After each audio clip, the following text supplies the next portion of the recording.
Est-ce que pour bien vivre en société, il faut sacrifier une part de son humanité? Voici une nouvelle sélection de 3 courts-métrages d'animation que j'ai découverts en errant sur YouTube et qui ont selon moi le pouvoir de vous faire adhérer à mon amour pour l'étrange et l'horrifique. En 1, Cream de David Firth.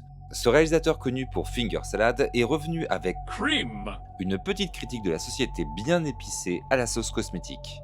C'est l'histoire d'une entreprise qui lance sur le marché un nouveau produit. Une crème capable de régler tous vos soucis, de tout soigner, tout réparer, tout produire jusqu'à éradiquer la mort elle-même. Youpi! Mais si l'obsolescence programmée n'existe plus, que tout le monde peut s'enrichir, survivre, se nourrir et que les guerres cessent, c'est le début de la fin, en particulier pour les lobbies les plus malfaisants.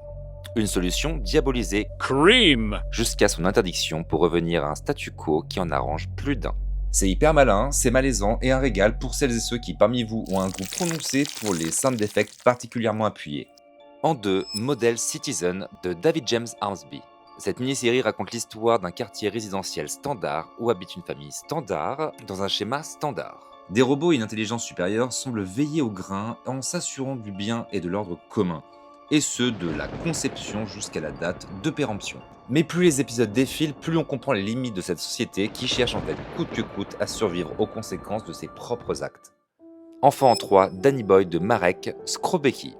On arrive dans une ville grise, froide et étrangement silencieuse, car ici la norme est de perdre la tête. Après un premier tour nous permettant d'appréhender une société uniforme où les gens mènent une existence mécanique, on finit par croiser un jeune homme aux airs d'Edgar Allan Poe. Il évolue dans ce monde sans trouver sa place avant de tomber amoureux d'une femme qui va prendre la fuite en découvrant son horrible secret. Il a la tête sur les épaules. Son amour ne suffira pas à la convaincre, alors une solution, renoncer à la raison, se conformer et perdre la tête.